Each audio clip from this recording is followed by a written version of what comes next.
Pues es un gusto para mí en esta oportunidad darles esta conferencia.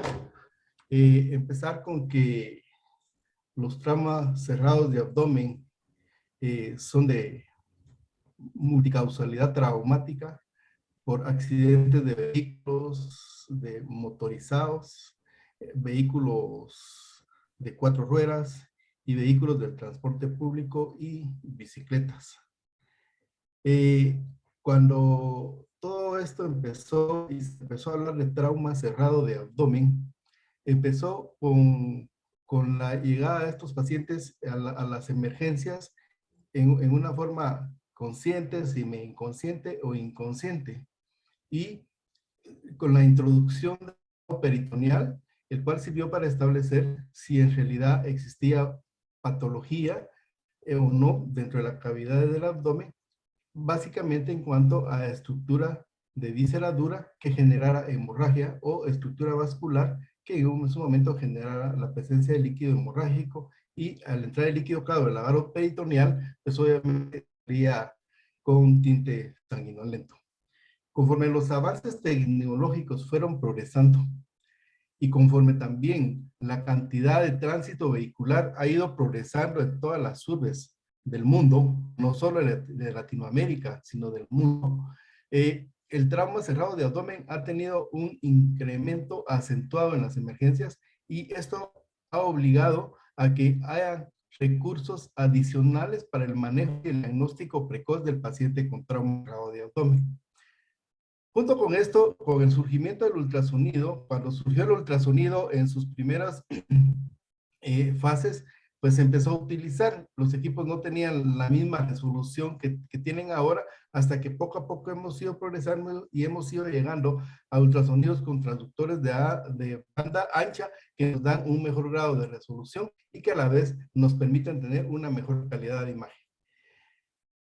En nuestras emergencias, usualmente, un día tranquilo de accidentes vehiculares es de unos 50 a 100 en promedio de atención de casos diarios en una emergencia.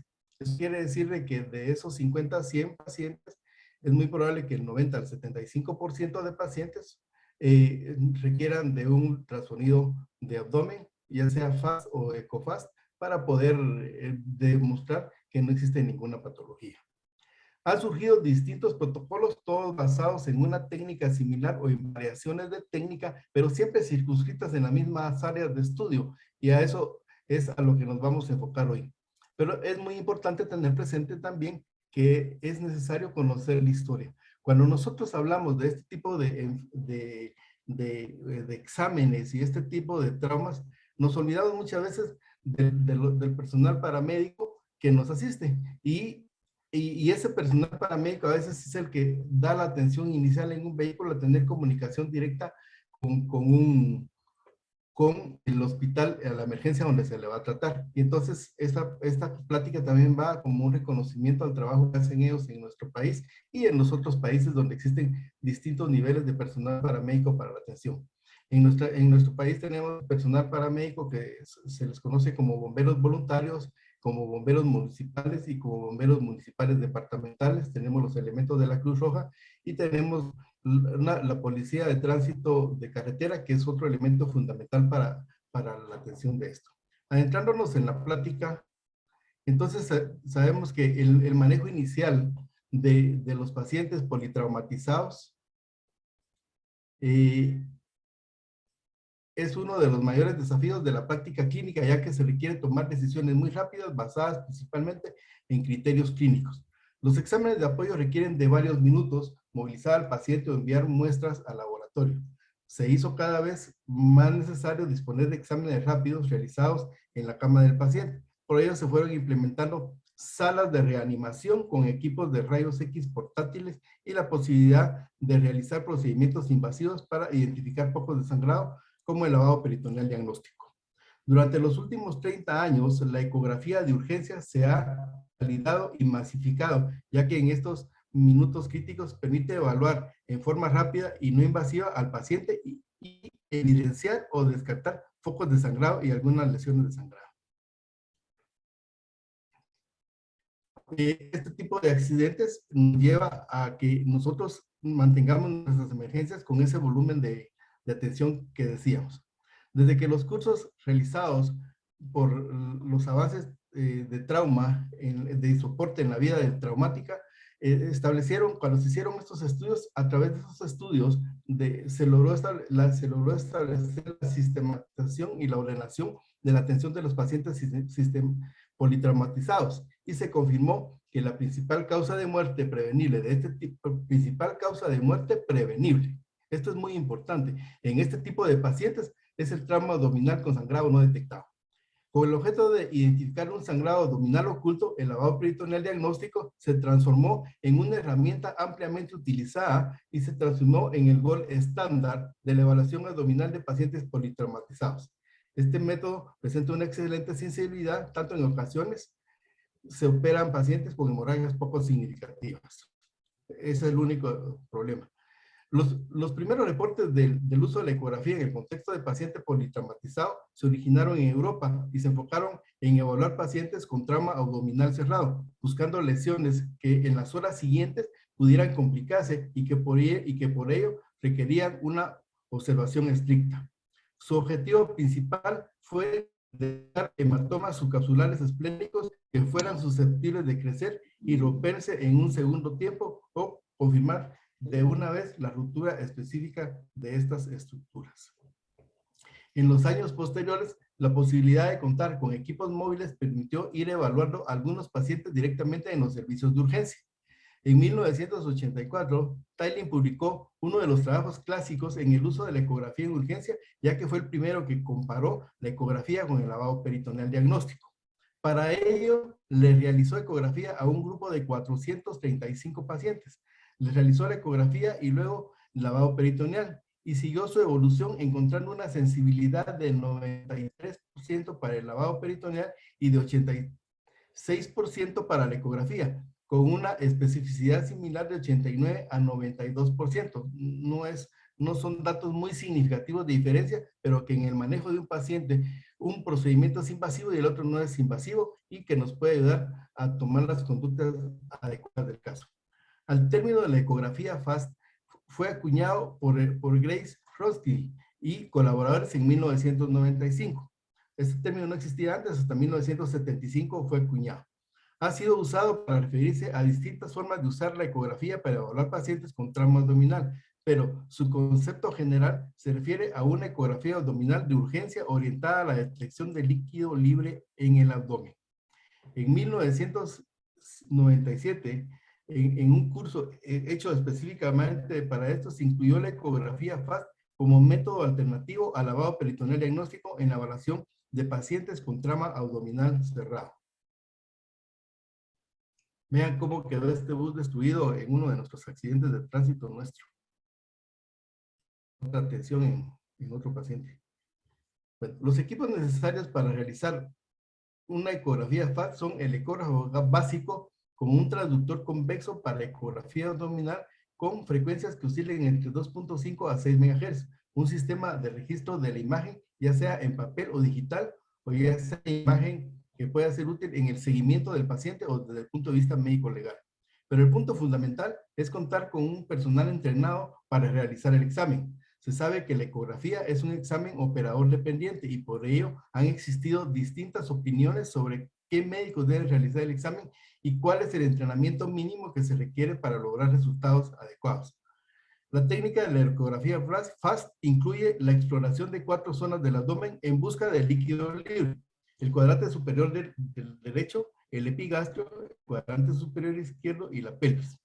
Pero hemos de incluir que el cuadrante superior derecho incluye y sus áreas que se encuentran alrededor, igual el epigastrio, sus áreas que se encuentran a su alrededor, igual el cuadrante superior izquierdo y igual la pelvis. De tal manera que en un momento dado se para estudiar tanto las correderas paracólicas de derecha e izquierda en la parte superior y en la parte inferior. Y en la parte superior de los cuadrantes superiores se para explorando buena parte del corazón y buena parte de tórax, de tal manera que al hacer un FAST ya con un equipo moderno, con la técnica ya más profunda, paramos haciendo parte de ultrasonido de tórax paramos haciendo parte de ultrasonido abdominal alto, paramos haciendo ultrasonido de correderas parabólicas y paramos haciendo un ultrasonido para evaluar la zona de declive del piso pélvico. Pero lo importante es el tiempo en que lo que tenemos que realizar, y el tiempo es corto. Usualmente no debemos durar más de 3 a 5 minutos en hacer esto. La técnica en el cuadrante superior derecho, en esta la ubicación uno logra visualizar el hígado, el riñón y el seno costodiafragmático derecho, y se identifica el espacio hepatorrenal, que es muy importante. Pero también junto con el espacio hepatorrenal, en el cuadrante superior derecho es muy importante ver el área subdiafragmática, el espacio que está entre el diafragma y el hígado, pero también el área supradiafragmática, el espacio que está por arriba de la línea blanca cóncava del diafragma, para ver si vemos el área hipogénica del pulmón normal y si vemos líneas A y líneas B normales. Pero porque también puede ser que no miremos estos signos y que en lugar de que nosotros veamos como un aspecto normal el signo de la playa, nosotros miremos un signo de la estratosfera por la falta de un pulmón que está colapsado. Si el pulmón no está colapsado, también puede hacer que nosotros no miremos lo hipogénico del pulmón y vayamos a ver nosotros entonces en ese momento un área anecoica de líquido que sería un derrame pleural. Luego analizamos el epigastrio. En esta ventana se logra visualizar el lóbulo izquierdo del hígado, la parte alta de los grandes vasos, y orientando el transductor acefálico e izquierda se ve el corazón y el pericardio. También alrededor del el borde del corazón debe ser ecogénico fuerte y perecogénico sin que haya ningún área anecoica, porque si desde el momento en que encontremos algún área anecoica, aunque sea mínima, nosotros estaríamos hablando de un derrame pericárdico. Algo fácil de solucionar con una punción guiada con las manos expertas. Luego nos vamos al cuadrante superior izquierdo, donde se debe visualizar el vaso, el riñón izquierdo y el espacio esplenorenal. Aquí nuevamente, igual que en el cuadrante superior derecho, vuelvo a insistir, debemos de analizar el espacio subdiafragmático y el espacio supradiafragmático en busca de lesiones como las que describí ya en el cuadrante superior derecho. Pero también es muy importante analizar el vaso, ya que a veces pueden haber pequeñas laceraciones traumáticas de vaso de mapeo geográfico que al adosarse en sí mismas pueden pasar desapercibidas, ya que el vaso no es una estructura de un acceso fácil si no se utiliza la técnica adecuada. Se utiliza la técnica adecuada. Eso es lo importante. Siempre en el vaso utilizar la técnica adecuada para poder acceder al mismo. Recordemos que un paciente que se encuentra en estas condiciones no nos va a colaborar ni con inspiración profunda, ni con expiración, ni con detener la respiración. Es un paciente que lo tenemos que trabajar en las condiciones en que se encuentra y obtener las mejores imágenes que podamos a la mayor brevedad posible para continuar con la evaluación. Luego nos vamos por los lados. Cuando nosotros decimos vamos a evaluar la corredera paracólica derecha o vamos a evaluar la corredera paracólica izquierda, debemos de tomar de punto de referencia que ya vimos lo que es el espacio de Morrison del lado derecho y vimos el espacio esplenorenal del lado izquierdo. Entonces nosotros debemos buscar en el polo inferior de ambos riñones, que ahí precisamente en el polo inferior de ambos riñones principian la parte superior de las correderas paracólicas, las cuales deben ser de alternancia ecogénica con tendencia a la ecogenicidad, dependiendo del contenido que tenga las estructuras ahí adyacentes, o a la hipogenicidad si no tienen mucho contenido y no tienen gas. Pero nunca debe haber líquido anecoico, porque estamos hablando de un cuadro agudo. Cuando nosotros hablamos de un cuadro agudo y hablamos de la sangre en un cuadro agudo, la sangre es anecoica, se comporta como el agua, como cuando hacemos un ultrasonido pélvico y la vejiga está llena de líquido, se va a hacer anecoico o ecolúcido, o sea, va a ser negro en la pantalla de ultrasonido. Entonces las correderas paracólicas deben de ser libres con toda la alternancia psicogénica que ustedes quieren, pero no deben tener nunca líquido negro. Luego de analizar eso, nos vamos y analizamos el piso pélvico buscando como punto de referencia el útero y la vejiga. O si es hombre, entonces vamos a ver la vejiga y la próstata. Entonces vamos a ver si existe líquido anecoico que separe la vejiga, ya sea de la próstata o del útero. De inmediato nos podemos trasladar hacia los lados para ver la parte pélvica de las áreas de los flancos y de los hipogastrios y pues subir para poder ver lo que es la corredera paracólica inferior, que debe tener exactamente las mismas características que les describí en la corredera paracólica superior derecha e izquierda. Nosotros en nuestro hospital pues incluimos estas áreas que ahí les describo, que ya las había explicado. Una evaluación con técnica FAST demora de 2 a 3 minutos. El examen puede realizarse ya sea durante la evaluación inicial o secundaria. La decisión del momento en que se realizará se determinará por factores como el número de médicos disponibles para atender al paciente, la condición del paciente, la ubicación y la movilidad del ecógrafo que se utilice y si está al alcance de la mano en donde está la crisis de la emergencia de la persona politraumatizada, el número de maniobras médicas que se estén realizando en ese momento, porque si el paciente se encuentra en una resucitación cardiopulmonar, obviamente no vamos a hacer examen. Cuando termine el procedimiento y ya el paciente haya vuelto a estar en un estatus de normalidad, ahí inmediatamente utilizamos los 5 minutos, yo a veces digo hasta 5, para dar la información necesaria que se necesita y para poder tomar las conductas que se consideren pertinentes del caso de parte de la parte clínica. Debemos recordar que nosotros somos parte de un grupo de médicos en el manejo de salvar una vida de un paciente politraumatizado con abdomen cerrado, con trauma de abdomen cerrado. El número de víctimas que está, y la otra cuestión es que a veces resulta que el número de víctimas que están llegando a la emergencia son, pónganle, así como el bus que les enseñé en la foto, imagínense qué cantidad de números de víctimas llegaron, inmediatamente llegaron en grupos de 10, 20, 30, era un bus que iba con 80 pasajeros, entonces imagínense la cantidad de víctimas, y entonces se necesita más personal para poder atender y poder hacer este tipo de procedimientos. En nuestra experiencia, en la atención de urgencia del Hospital General San Juan de Dios se encuentra con varios médicos y la ecografía FAST se realiza dentro de la evaluación inicial, en cuanto se pueda exponer adecuadamente el tórax y el abdomen del paciente.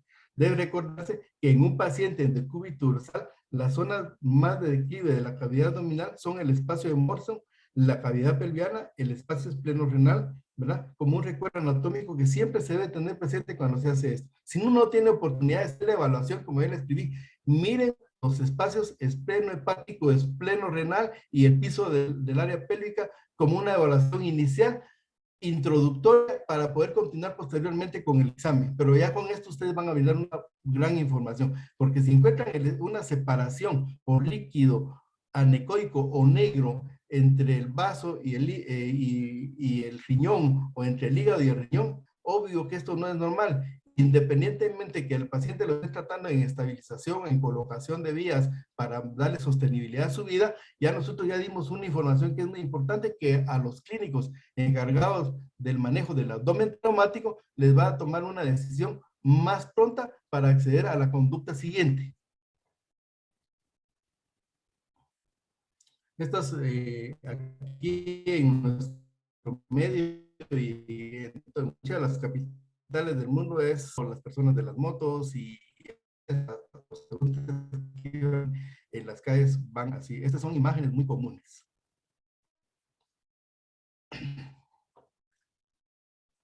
Al empezar a utilizar la ecografía en el manejo de pacientes politraumatizados, surgió la duda sobre cuánta sangre debe existir en el peritoneo para que sea detectable y en qué sitio se ve con más facilidad.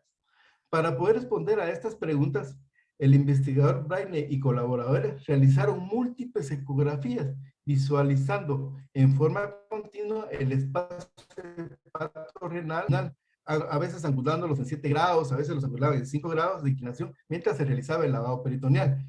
Entonces, le evaluaban, hacían la ecografía mientras ingresaba el líquido, y entonces ellos miraban el ingreso del líquido, y cuando miraban que el líquido llegaba al espacio descrito, entonces ellos suspendían y miraban en la solución qué cantidad de líquido iba llegando, y entonces decían, esta es la cantidad de líquido con la que nosotros vamos a poder ver esto. Luego se descartaron todos aquellos pacientes con lavado peritoneal positivo. De esta forma, se encontró que el decúbito dorsal se comenzaba a ver el líquido libre en promedio al infundir 619 ml, y que luego de administrar 1 litro en el 97% de los casos se miraba líquido libre.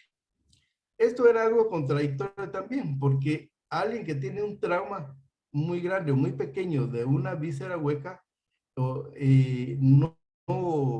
no vamos, para que sangre 1 litro, eso ya eso es un gran cambio hemodinámico y una serie de complicaciones. Entonces, esto fue muy contradictorio y muy discutido, pero es parte de la investigación que se ha hecho. En un estudio similar, pero con el paciente en 5 grados de inclinación en posición de Trendelenburg, este promedio fue de 444, o sea, unos como 180 menos.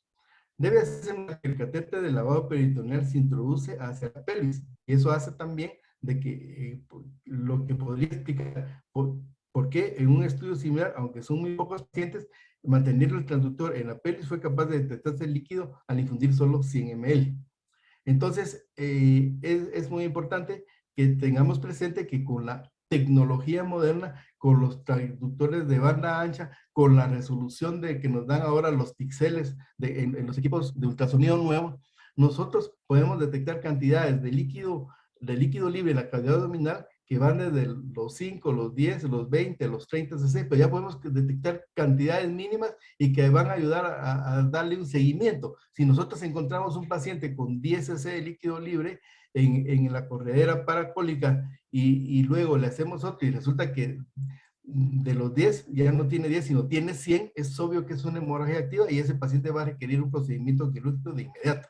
Pero si volvemos a encontrar los mismos 10, o encontramos 15, o encontramos 8, es obvio que tal vez en la primera medida pudimos haber tenido alguna variante en la primera medida al compararla con las otras, y ese tipo de valores tan pequeños no son significativos, pero encontrar de 10 a 100, eso sí es bastante significativo, de 10 a 50 es bastante significativo, y eso hace que se desean las conductas de lo que se tiene que seguir.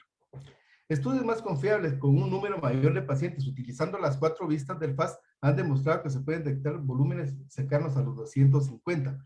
Aquí vuelvo a insistir, los 250 administrados a través del lavado peritoneal, no del líquido producido por la estructura traumatizada. Son dos cosas muy diferentes.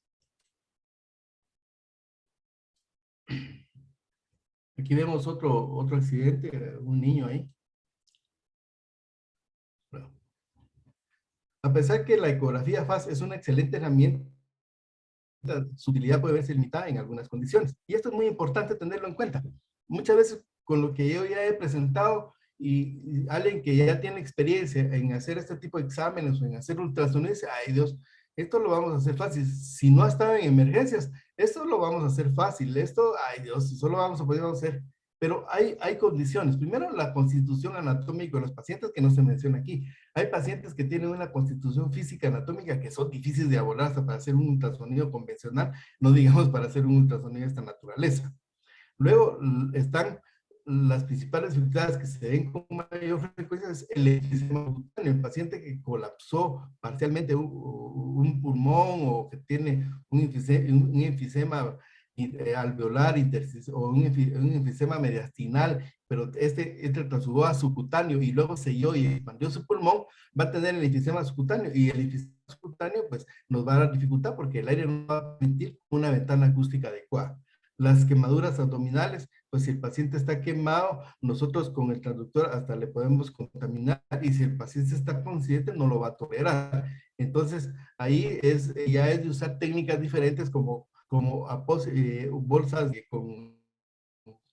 con gel o con agua estériles y sobre esa bolsa estéril usar un transductor de alta penetración que oscile de 2.5 a 3.5 MHz para poder lograr llegar hasta el espacio de Morrison y poder ver si existe líquido libre o no. Pero ya estamos hablando de que ya va a ser más complicado, lo hace más lento y muchas veces el cirujano mejor prefiere hacer el lavado peritoneal y ver si es positivo o negativo. Fracturas cordales bajas que impidan hacer presión con el transductor. Las fracturas, como ustedes saben, son ampliamente dolorosas, ¿verdad? La obesidad que limita una adecuada ventana acústica. ¿Qué ventajas adicionales tiene la ecografía FAST? Pues si bien el objetivo inicial del uso de la ecografía en trauma fue la búsqueda de líquido libre abdominal, la experiencia inicial de Tiling demostró que su uso permite detectar la presencia de hemotórax, visualizar senos coctodiafragmáticos derechos e izquierdos, como ya había mencionado en otras diapositivas previas. Si bien el objetivo del uso de la ecografía en trauma fue la búsqueda de líquido libre abdominal, la experiencia inicial de Tiny demostró que su uso permite detectar la presencia de hemotórax al visualizar los senos costodiafragmáticos derechos o izquierdos, obliterados. Otras de nuestras unidades asistenciales. En 1992, Plummer demostró la utilidad de la ecografía en la detección del hemopericardio en pacientes con trauma torácico penetrante, comparando con un grupo de pacientes con trauma torácico penetrante que se evaluó el pericardio con ecografía dentro de su atención inicial, con un grupo de pacientes similares al que no se realizó ecografía dentro de su estudio inicial. El grupo sometido a ecografía demostró significativamente menos en llegar a cirugía y la sobrevida fue de 100%, en contra del 57% de sobrevida del grupo control. ¿Esto por qué razón? Porque los pacientes que se les hizo ecografía y tenían hemopericardio se puncionaron directamente y con un procedimiento menos invasivo que una cirugía abierta de pericardio, pues resolvieron el problema y por eso sobrevivieron en un 100%. Cuando ya nosotros hablamos de una cirugía abierta de pericardio o cardíaca para drenar esto, estamos hablando de un procedimiento mucho mayor, mucho más traumático y obviamente pues la sobrevida fue menor. En la actualidad, la ecografía es el método de elección para evaluar pacientes con heridas penetrantes torácicos que se sospecha taponamiento cardíaco. Por ello se ha incluido la forma rutinaria dentro de la ecografía FAST, que sería el ECOFAST. En 1986, Raneten, un veterinario que trabajaba con caballos, fue el primero en reportar el uso de la ecografía para identificar un neumotórax. Esta técnica se basa en que al visualizar un tórax normal con ecografía, se regenera un artefacto llamado polaridad y que se desplaza con la ventilación a medida que la pleura visceral se desplaza sobre la parietal. Cuando existe un neumotórax, este artefacto desaparece por el aire acumulado entre las pleuras. Varias experiencias han validado el rol de la ecografía de urgencia en la detección del neumotórax, por lo que algunos reportes sugieren incluir esta evaluación en ecografía FAST, lo que se ha denominado el ECOFAST. Esto nos viene a demostrar de que la importancia que tiene ya dentro de la ecografía FAST o ECOFAST lo que es la ecografía de tórax.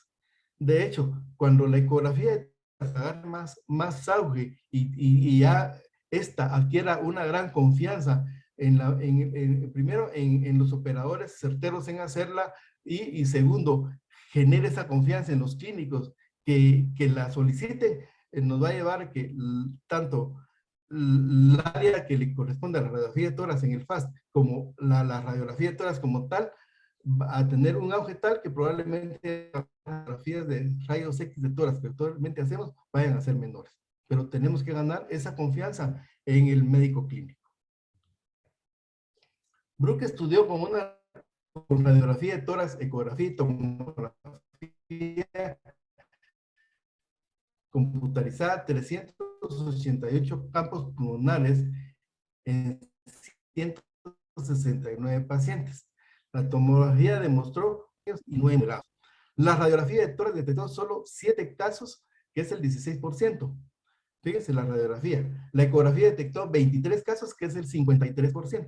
En comparación con la tomografía, la ecografía presenta una sensibilidad de un 47% y una especificidad de un 99%.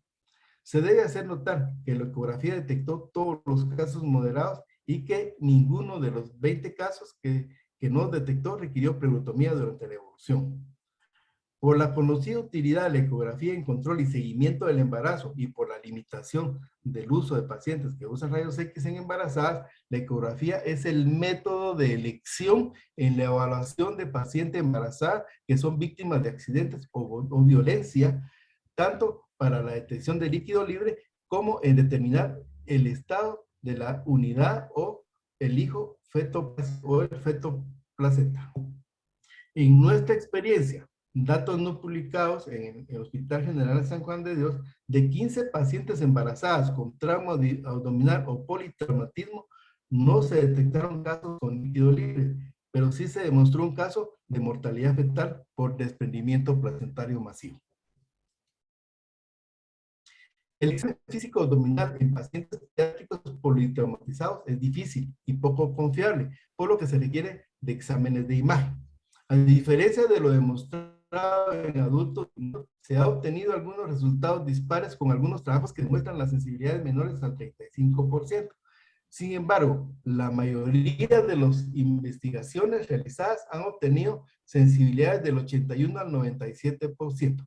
Sudak demostró una sensibilidad del 92% y una especificidad del 97% en ecografía FAST realizada en niños. Es un estudio eminentemente pediátrico y si se dan cuenta, los porcentajes de sensibilidad y especificidad son muy similares a los porcentajes reportados en adultos.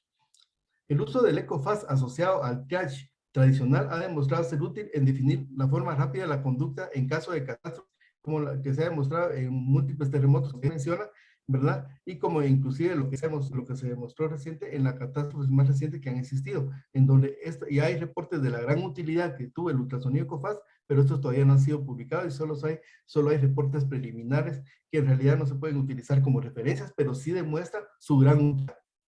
En pacientes hemodinámicamente estables con EcoFast negativa se recomienda, de persistir alguna sospecha clínica, repetir una nueva ecografía dentro de las primeras 24 horas, ya que permite detectar líquido libre o lesiones no evidentes en el examen inicial. De esto hace una serie de protocolos de EcoFast repetitivos.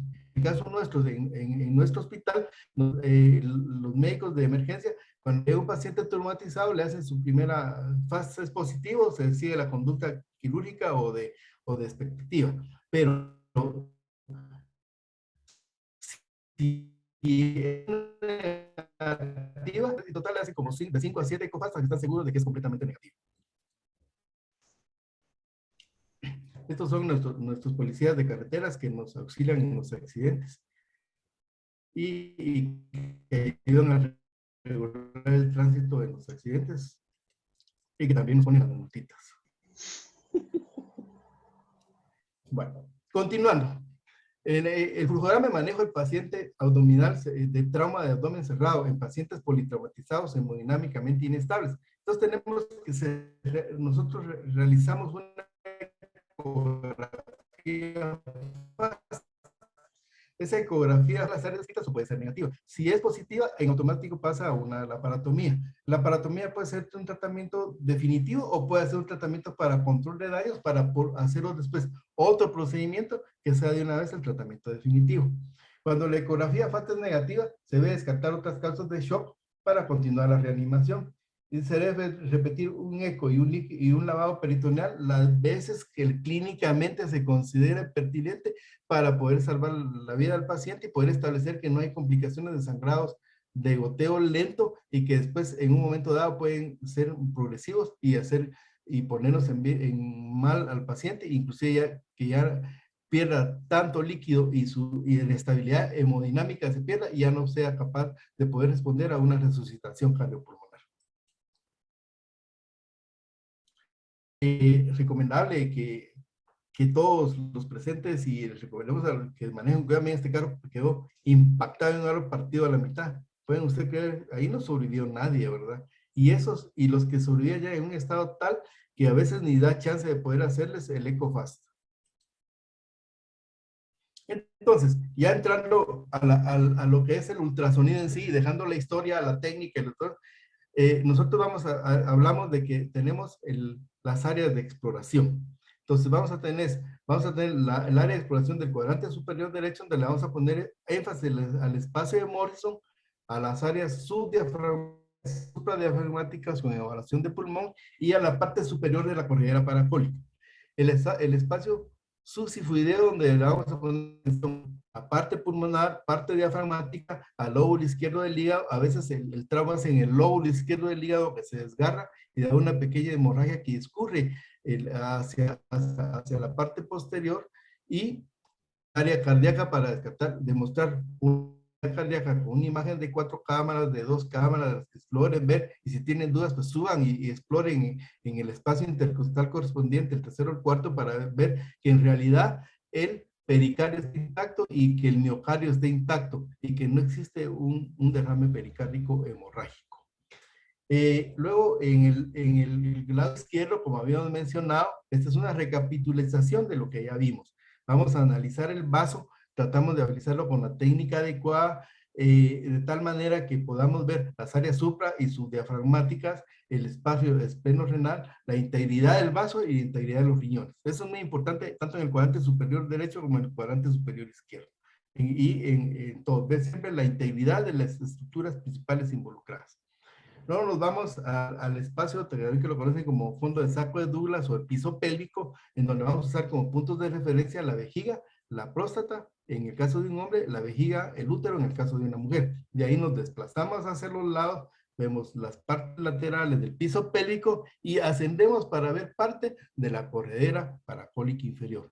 Como ya indiqué, aquí vamos a ver nosotros la alternancia ecogénica que quieran, pero no vamos a ver líquido anecoico, no vamos a ver líquido ecolúcido, o sea, no vamos a ver líquido negro. Entonces, estas son imágenes, aquí vemos nosotros un corazón, ¿verdad? Que vemos, aquí vemos 3 cámaras, vemos el miocardio, ¿verdad? Vemos el pericardio y vemos integridad, vemos un área ecogénica lineal en un corazón. Aquí lo vemos estático, al verlo en vivo lo vamos a ver en movimiento. Entonces aquí estamos seguros que no existe líquido. Pero cuando se hace un corte y vemos nosotros el miocardio y vemos el pericardio arriba y en el interior vemos el líquido anecoico ecolúcido o negro, como les había dicho, estamos hablando de un derrame pericárdico. Entonces, ¿qué vamos a hacer cuando nosotros vamos a explorar el lado derecho? Estamos hablando que son cuestiones de 45, 25, 45 segundos para que podamos hacer el examen en 3 minutos. Entonces vamos a explorar hacia arriba las áreas que ya dijimos, pero vamos a tener una exploración hacia arriba. Pueden colocar el transductor en longitudinal, lo pueden colocar en transverso, colóquenlo en la posición que quieran, pero reproduzcan las imágenes y demuestren de que el espacio hepatorrenal, el espacio supradiafragmático, el espacio subdiafragmático están íntegros y normales. Entonces, ¿qué sucede? Como a lo que siempre se describió es el espacio hígado-riñón, entonces esto es un dibujo en donde nosotros vemos cómo se ve la sangre, vemos topográficamente ubicado el riñón, vemos el hígado, y aquí nosotros vemos el diafragma. ¿Se acuerdan que el diafragma nosotros lo vemos con una concavidad blanca, una línea cóncava blanca, y arriba vemos hipoecogénico, mucho más hipoecogénico, de poca brillantez en relación al hígado, vemos el pulmón. De hecho, si aquí no lo escribieron, pero esto ya es pleura. Entonces, si se acuerdan de la imagen, volvemos al hígado normal, vemos el hígado, lóbulo izquierdo del hígado, lóbulo derecho del hígado, vemos el diafragma, vemos el espacio, vemos el riñón bien definido, vemos el hígado. Cuando pasamos a la imagen de acá abajo, entonces vamos a ver el hígado, vemos el líquido, que es la separación entre el hígado y el riñón, que es, y vemos la integridad del diafragma. Entonces, este es líquido libre en el espacio de Morris.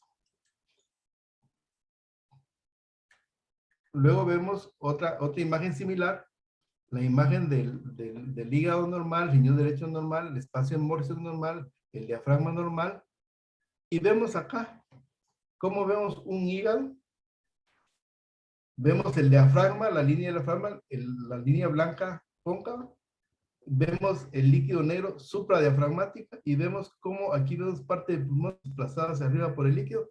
Eso nos hace diagnóstico de un derrame pleural. Como estamos hablando de traumático, con ese derrame pleural, todo líquido anecoico que nosotros vemos, como es agudo, lo vamos a ver negro, pero todo va a ser sangre la mayoría de veces. Aquí vemos otra imagen. Este es un video.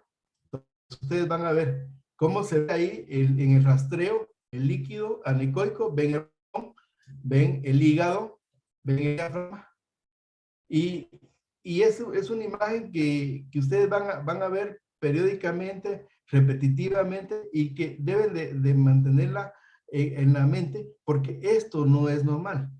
Yo le digo a los residentes, aquí lo importante es que muchas veces ustedes quizás no van a saber el diagnóstico, pero ¿qué es lo más importante? Que sepan que algo es anormal para poner la atención y que se puede investigar. Ok.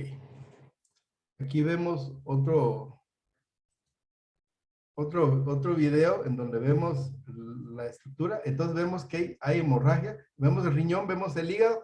Este es el lóbulo izquierdo del hígado y vemos hemorragia en este ángulo del hígado, en lo que es la hojuelita del hígado, ¿verdad? Estamos hablando de este es un rastreo que incluye parte del epigastrio y parte del lóbulo izquierdo del hígado. Vemos parte del riñón.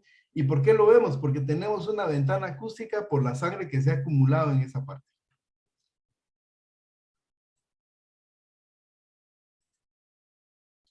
Ok, aquí vemos nosotros nuevamente el líquido, vemos el riñón, vemos el hígado y vemos otra vez, es una imagen muy similar a la anterior.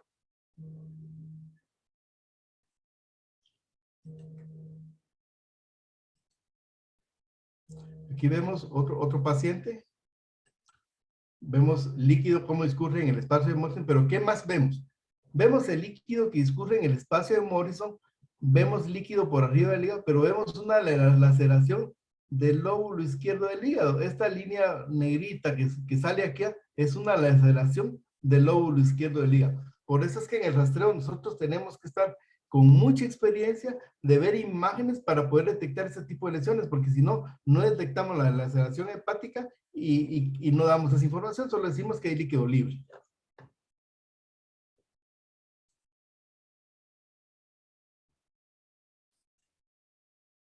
Aquí vemos otro video en donde este paciente, cuando se evaluó inicialmente, no tenía ninguna molestia. Todos sus rastreos salió negativo, sobre todo en el espacio de muerto. Y la gran sorpresa es cuando se le hace un control después, se encuentra de que tiene el líquido libre en el espacio, pero ya no es líquido libre reciente, ya no es anecoico, este ya es de varios días de evolución. Entonces, cuando el líquido ya no es de varios días, sino es de un color, ya no es negro, es que quiere decir que es subagudo o es crónico.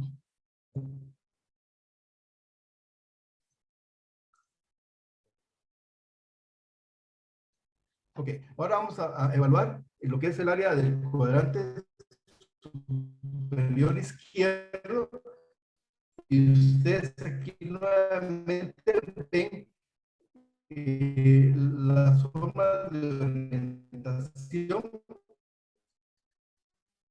Debemos de recordar que para hacer un análisis del vaso, la técnica dice que es el 10º espacio intercostal, ¿verdad? En el cuadro vemos acá el espacio entre el riñón y el vaso, y vemos acá en el dibujo donde muestra que el líquido, la diapositiva muestra que el más importante es el líquido diafragmático, porque del lado izquierdo es más frecuente el líquido subdiafragmático que en el espacio esternocleidomastoideo. Entonces aquí nosotros vemos el vaso, vemos el riñón y vemos el espacio. En esta imagen vemos dos cosas. Vemos el líquido subdiafragmático izquierdo, que es este líquido anecoico que está acá marcado por la flecha blanca horizontal, y acá vemos el beco que señala la flecha vertical. Esto nos indica que este paciente tiene dos áreas de acumulación de líquido y que probablemente tiene un área masiva de hemorragia, ¿verdad? Porque tiene dos áreas, tiene bastante. Al mirar esto quizás de unos 50 cc y eso ya es bastante. En otro control, en otro paciente, se observa, vemos el vaso, vemos el diafragma y vemos esta gran cantidad de líquido, pero este ya es líquido de derrame pleural supradiafragmático, porque nosotros vemos el diafragma acá y y lo que vemos del líquido subdiafragmático es mínimo. Miren, es esta parte nada más. Diafragma viene acá, aquí está el vaso y vemos esta mínima parte, pero supradiafragmático vemos una gran cantidad de líquido anecoico que es un derrame pleural izquierdo. Entonces, ¿qué nos trae esto? Que al revisar un video, nosotros vamos viendo cómo vemos el vaso, vemos el riñón, ¿verdad? Vemos el diafragma y vemos la escasa cantidad de líquido que vamos a ver en este espacio. Cuando nosotros vemos otro video y lo analizamos, entonces nosotros nos damos cuenta de lo siguiente, ya empezamos a ver áreas patológicas. Aquí vemos el vaso, vemos el diafragma, pero empezamos a ver una escasa cantidad de líquido aquí entre el riñón pero es un líquido que es crónico, no es reciente. Vemos el diafragma y vemos el pulmón.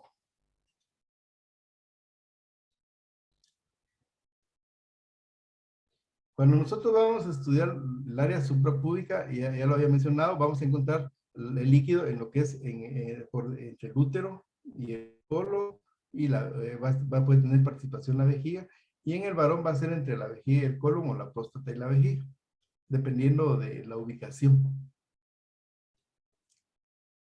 Entonces nosotros vamos a analizar en la diapositiva cómo vemos un útero que de hecho tiene un dispositivo intrauterino. Si alguno de los pacientes no había visto o no había tenido oportunidad de hacer un análisis de un dispositivo intrauterino, así se ve.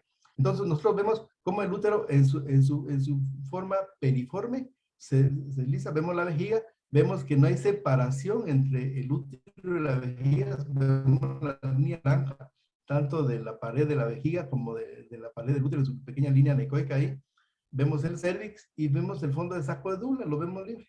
Cuando nosotros vemos que esto es patológico, entonces vemos que ya empieza una acumulación de líquido en el fondo de saco de Douglas, en esta parte, pero si se dan cuenta, el líquido, lo voy a decir así, pero el líquido no va a salir, el líquido viene bajando de la parte superior, la parte más de declive, y viene descendiendo en una linita básica para ir acumulando, que es el fondo del saco de Douglas. Pero también si hubiera sido más alta dentro de la por acá, pudiera ser que viniera bajando para acá para ponerse entre la vejiga y el útero.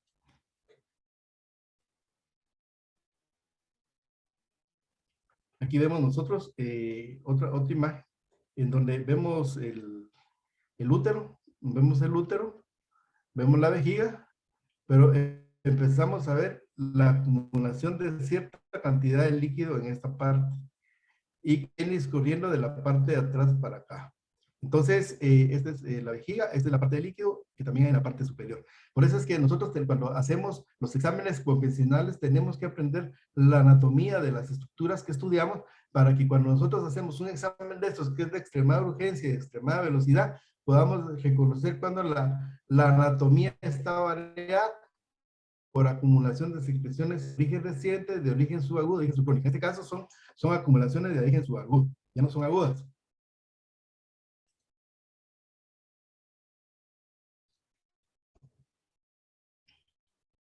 Aquí vemos, en esta, vemos ya de hecho, vemos la vejiga, vemos la separación entre la vejiga y el útero, vemos el líquido anecoico y vemos el líquido anecoico acá. Al verlo en el video lo vamos a ver con más claridad. Aquí lo vemos, ¿no?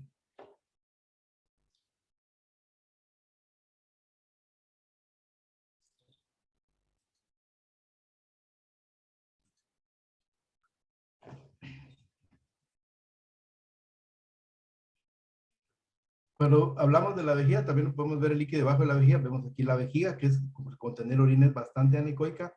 Vemos el líquido, la pared de la vejiga, y vemos el líquido acumulado en la cara posterior de la vejiga, y yendo acumulando porque es una de las áreas de declive.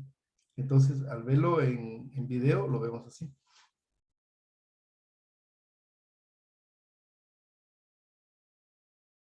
¿Lo ven? Aquí vemos otra de otro paciente con el fluido.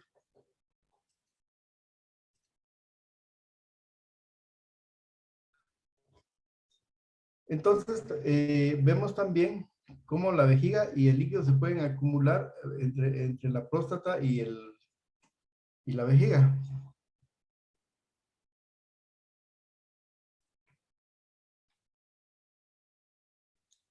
Ahí va la imagen. Y ustedes ven cómo el líquido está acá, aquí está la próstata y están las vesículas seminales también.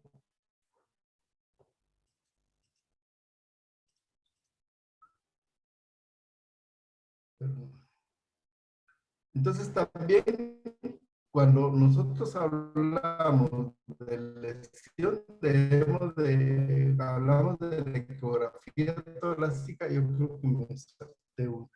Y es importante, pues la voy a regresar. Cuando nosotros hablamos del texto acá, vemos la sombra de las costillas. Recuérdense que las costillas siempre van a producir una sombra acústica posterior. Vamos a ver siempre la línea pleural bien intacta, vamos a ver los músculos intervertebrales y el tejido celular subcutáneo. Vamos a ver lo que son las líneas A horizontales y vamos a ver las líneas B, ¿verdad? Que no deben de pasar más de 3 por cada corte. Cuando esto es anormal, como sucede en la imagen que está acá, nosotros vemos el músculo intercostal, vemos la pleura, pero vemos de líneas B. ¿Pero qué pasó con las líneas A? No las vemos, están perdidas. Están perdidas porque existe patología. Entonces sí, un pequeño colapso pulmonar, ¿verdad? Ahora bien, cuando hablamos del tejido celular subcutáneo, también nosotros por trauma podemos encontrar hematomas en el rastreo en el tejido celular subcutáneo. Entonces, este es tejido celular subcutáneo disecado por pequeños hematomas entre los acúmulos de tejido celular subcutáneo.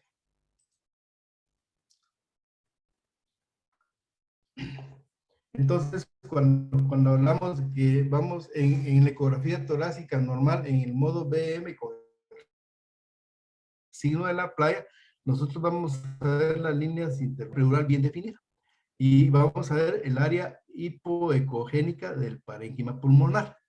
Estamos hablando de cuando usamos el modo B y modo M. Cuando nosotros hacemos el rastreo en un pulmón patológico, entonces se pierde el signo de la playa. Ya no existe el signo de la playa, sino existe el signo de la estratosfera. Si ustedes se dan cuenta, la línea pleural ya no la definen, definen un montón de líneas blancas, ya no lo y el pulmón se perdió porque está colapsado, como les decía, ¿verdad? Entonces, eso es lo importante de conocer los signos de los distintos estudios.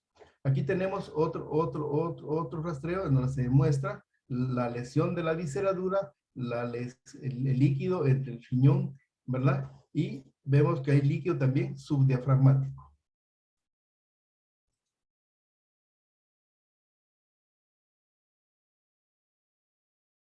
Aquí vemos un análisis de una ecografía cardíaca anormal. Vemos la nitidez con que vemos el corazón y vemos cómo el líquido, el derrame pericárdico, establece una separación entre el miocardio, ¿verdad? Y lo que es el pericardio. Aquí vemos lo normal. Vemos que tanto el miocardio como el pericardio parietal y visceral están conservados adecuadamente, mientras que aquí está perdido, solo se quedó el parietal adherido acá y se separó el visceral.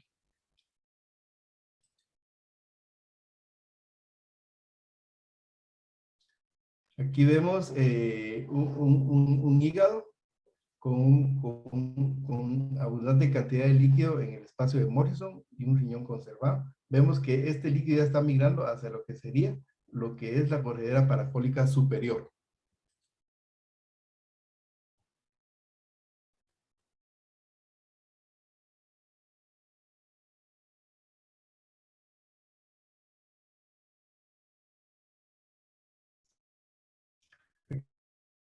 Aquí vemos otra del lóbulo izquierdo del hígado. Vemos el líquido que escurre y que poco a poco va discurriendo hasta lo que es el espacio de Morrison.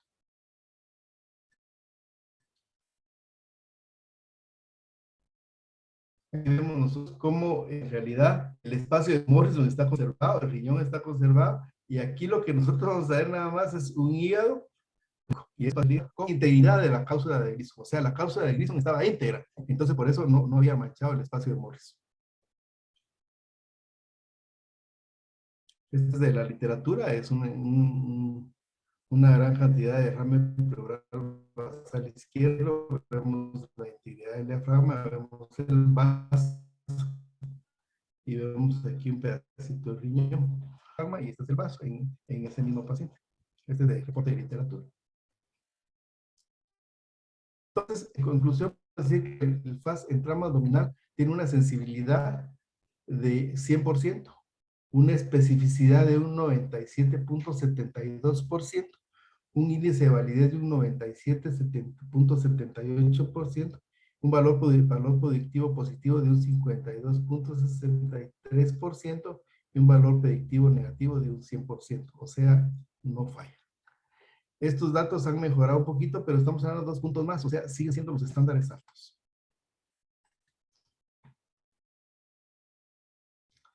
Bueno, yo espero que no se me hayan cansado y no se hayan aburrido y hayan puesto toda la atención debida al caso en este tema, aunque parece sencillo, en el momento en que uno está frente al paciente es de una alta dificultad y se necesita tener experiencia, tener dedicación, tener entrega y una gran intensidad de servicio en la atención del paciente que está en un estado crítico, independientemente de qué le haya generado este estado crítico y si hay o no otros aspectos concomitantes, que eso a nosotros como médicos no nos debe interesar, porque nosotros estamos para luchar por salvar la vida y por hacer diagnósticos precoces que ayuden a la estabilización de las personas para que puedan regresar con sus familiares.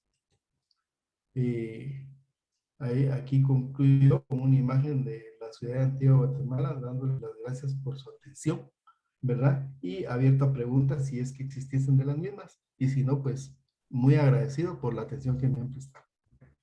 Muchísimas gracias, doctor Enríquez. Agradecemos tan completa presentación, con bastante información, bastantes fundamentos para poder sustentar nuestra práctica. Aquí hay muchos saludos y muchas felicitaciones. Tengo una pregunta por acá. Dice, dentro del cuadro sindromático diagnóstico del trauma cerrado de abdomen, ¿qué importancia como sistema POCUS le asigna al ultrasonido musculoesquelético?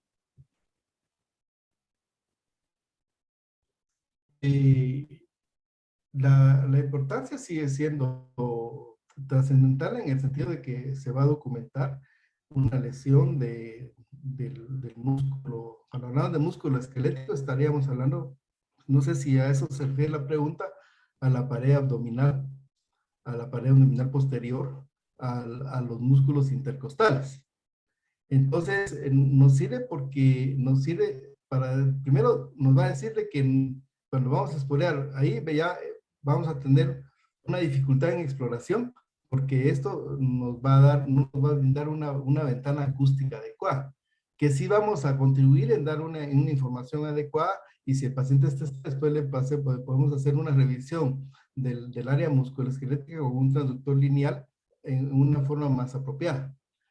Que si es importante para establecer desgarres, establecer hematomas que se pueden presentar después en el área donde se detectaron las primeras lesiones, pero definitivamente en cuanto a lo que es, si tiene integridad del peritoneo parietal, pues se va a estar circunscrita en los que son las fibrillas y las fascias musculares del músculo, ¿verdad? Y no va a gotear para el abdomen.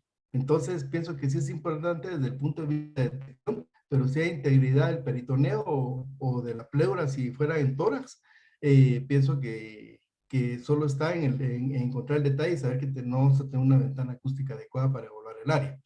Ahora, si no hay integridad de la pleura, en la pleura hay un signo del traslape pleural o síndrome de la pinza, en que las dos pleuras lesionadas, o signo del punto también, se encuentran y se tocan, pues obviamente pues ahí sí nos debe preocupar, porque algo de ese líquido, que sea mínimo, puede caer al tórax y va a entrar en una cavidad donde no le corresponde estar y va a producir irritación. Listo, siguiente pregunta.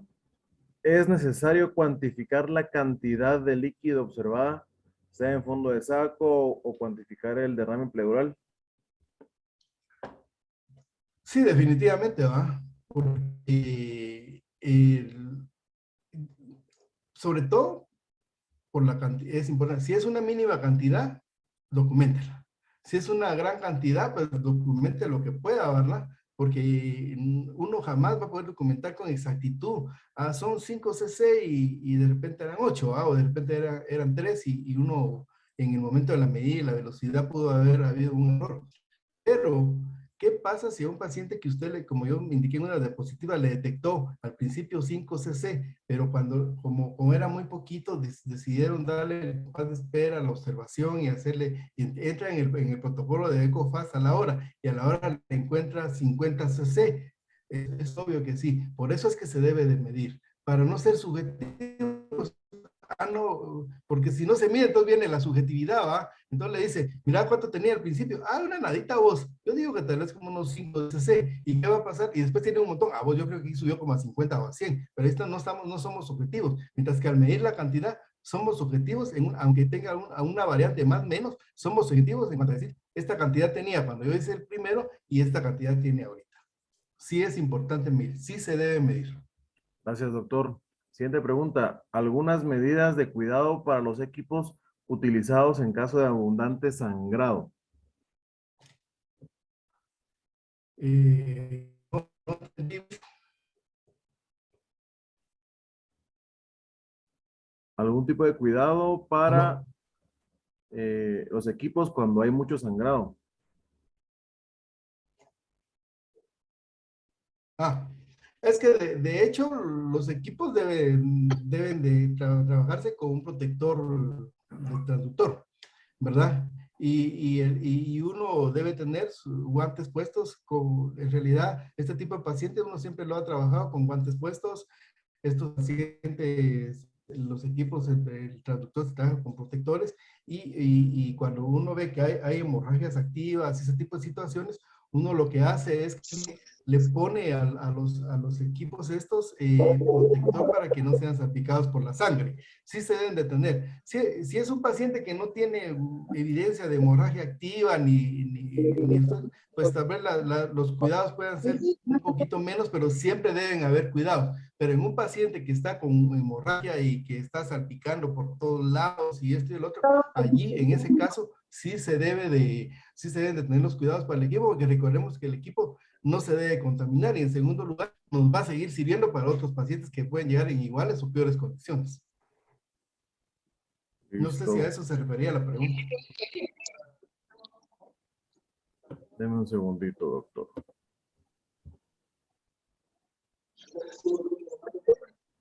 Ahí estamos, ahora sí. Sigamos.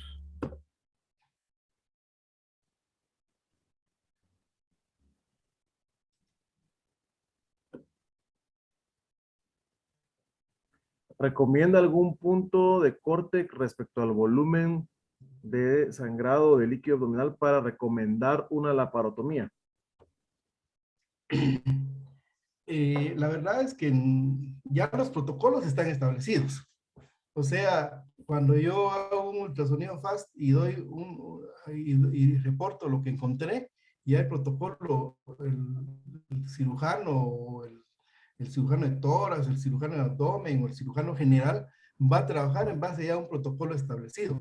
Y entonces los protocolos establecidos son los que determinan la conducta que van a seguir. El ejemplo que yo puse, por lo menos ahí del diagrama, es bien claro que media vez hay hemoperitoneo positivo, va a cirugía, ¿verdad? Sin embargo, existen otros protocolos en donde cuando hablamos de hemoperitoneo positivo y este es de mínima cantidad de líquido que no sobrepase en suma de las distintas áreas los 50 cc y hay más volumen de pacientes que están más delicados y todo. Entonces, le dan un compás de espera para hacerle en unos 45 minutos o en una hora otro FAST para ver si la cantidad de líquido aumentó. Usualmente, todo paciente que tiene lavado peritoneal positivo o que tiene FAST positivo, para en cirugía. Es muy raro el que no para. El que no para en cirugía es porque se le hizo un FAST y fue negativo. Después le hicieron otro FAST y quizá era positivo, pero quizá el operador que hizo el otro FAST no tenía la misma experiencia y lo dio negativo. Le hacen un tercer FAST y también no lo detectaron y tal vez ya tenía ahí líquido y salió negativo. Luego, a las 48 horas, llega el otro operador con más experiencia y ya encuentran un líquido que es ecogénico, pero que es líquido porque están separados el espacio de Morrison o el espacio espleno-renal o el espacio hepato diafragmático o esplenohepático. Entonces, pero en sí es de que debe de haber siempre un proceso quirúrgico. De hecho, casi nadie, son muy raros los que crónicos estables, los que no desarrollan un proceso quirúrgico, pero de hecho yo le puedo decir de que el criterio es lavado peritoneal positivo, cirugía, FAST positivo, cirugía. Lo que sí existe es un puntaje. Si yo tengo un paciente con FAST negativo y lo observo, en el siguiente ya le encuentro positivo un punto de sangre y que no sobrepasa los 25 cc, le doy un punto. E igual, ¿cuántos puntos con hemorragia encuentro? Le voy dando puntos. Si tengo un aumento progresivo de puntos, el paciente va a cirugía. Si el puntaje se persiste en la cantidad inicial y no se incrementa y no se incrementa, pues se queda en observación y no requiere cirugía. Más tarde lo programan solo para revisarlo y le hacen una laparoscopía diagnóstica para ver si estalló y no hay ningún problema de poder explorar. O ya a veces ni la parotomía ni la laparoscopía diagnóstica le hacen. Pero es cuando estamos hablando de un FAST más puntaje de riesgo. Entonces, depende del protocolo que utilicen en el área. Todos los centros hospitalarios manejamos el FAST, pero todos manejamos protocolos completamente diferentes, ¿verdad? Aunque los aspectos comunes sean de cirugía, serán muy parecidos, ¿verdad? Estoy en una conferencia. Gracias, doctor. Siguiente pregunta. ¿Cuántos controles sonográficos se le debe realizar a un paciente con una sonografía EcoFast negativa y cada cuántas horas es lo apropiado? Bueno, yo le voy a decir, el protocolo lo establece cada centro, como yo decía.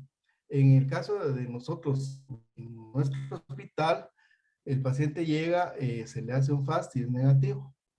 Se le hace otro FAST a la hora y es negativo. Entonces ya se le hace otro FAST a las 2 horas. En un periodo de 24 horas, a este paciente se le hacen alrededor de unos 5 a 8 FAST. Luego se le hacen las 24 horas. Si el FAST es negativo, se traslada a pisos y ya se le pide un ultrasonido convencional con énfasis en las áreas de FAST. Esa es la forma como nosotros lo manejamos.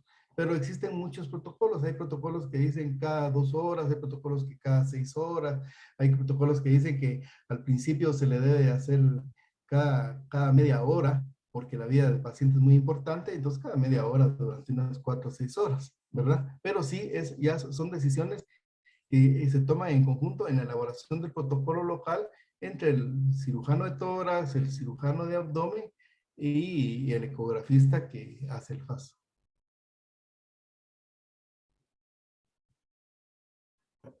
Gracias. ¿Se puede aplicar el protocolo EFAST combinado con el protocolo Blue y el Rush o hay especificidad para uno u otro? Depende de la especificidad que tienen estos tipos de protocolos, va a depender de la inclinación y la experiencia y el lugar donde hicieron su práctica los cirujanos, el cirujano de abdomen y el ecografista. De hecho, son protocolos que se complementan unos a otros, ¿verdad? No es mucha la variación entre uno y otro, ¿verdad? Lo que sí es cierto es de que se debe trabajar solo tomar una sola base para poder hacer estos protocolos, ¿verdad? En la aplicación a los pacientes, porque para ser ordenados en el examen y ese mismo orden exista en todos los pacientes en el lugar donde uno trabaja, ¿verdad? Porque si hay variaciones en el sentido de que, si no me pidieron corazón, no me recuerdo si es el blue o el otro, yo no lo trabajo, solo si existe una indicación. Yo, en mi experiencia personal con los 40 años que tengo de ejercer la profesión, yo les digo, si está a la mano el equipo con una buena resolución, si está el traductor excelente, adecuado para esto, y a la vez el paciente está en condiciones que le puede explorar más para obtener más información y garantizar más su seguridad a futuro. En cuanto a pronóstico, hágale todo lo que le puede hacer siguiendo la base de que tienen establecidas en el lugar donde trabaja. Todos los protocolos son útiles y todos vienen de distintos centros que han hecho investigaciones en esto. ¿Se pueden complementar en un momento dado? Pues si no tiene dudas. Tengo una última por acá, dice, en un EcoFast, ¿cómo podemos evaluar ruptura vesical? Me está hablando de vejiga urinaria, ¿verdad? Muy sencillo. En primer lugar, no vamos a tener orina en la vejiga, ¿verdad? Y vamos a ver que el líquido va a ir aumentando y va a ir aumentando y va a ir aumentando conforme vaya goteando. Debemos de recordar que parte de la estructura vesical tiene una inervación simpática y parasimpática. Y cuando existe un traumatismo, el vago se enlentece o se paraliza en su transmisión de estimulación. Y eso entonces quiere decir que nosotros vamos a encontrar la mayoría de pacientes con trauma cerrado de abdomen, ¿verdad? O con accidentes cerebrovasculares con la vejiga llena. Porque existe esa parecia de transmisión del impulso eléctrico en cuanto a la respuesta simpática y parasimpática. Entonces, el hecho de que nosotros encontremos una vejiga casi contraída o parcialmente contraída y que no tenga el paciente su ropa mojada por orín cuando llegó, nos va a orientar a que lo más probable es que existe una ruptura vesical.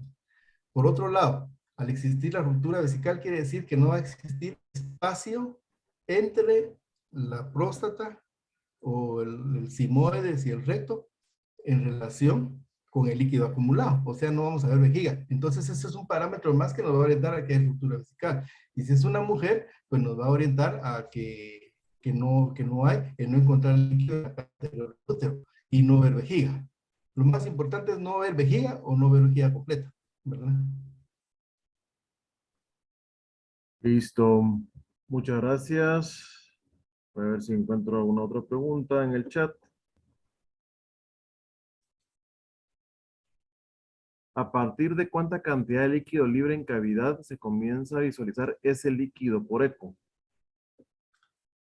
Con los equipos modernos, como operador experimentado, de 3 a 5 cc. Hasta un cc le va a detectar. De hecho, cuando hablamos de tórax, de tórax se logra encontrar cantidades de líquidos que oscilan entre un cc y 0.5 cc. O sea, se necesita operador experimentado y equipo en óptimas condiciones, ¿va? Y paciente que también que nos permita poder establecer una exploración para detectar estas mínimas cantidades de líquido. Lo que sí es cierto, y es que es algo que sí puede orientar para la detección de estas cantidades de líquido, es que el espacio de Morrison es hiperecogénico, separado por los bordes de hiperecogenicidad del riñón y el hígado.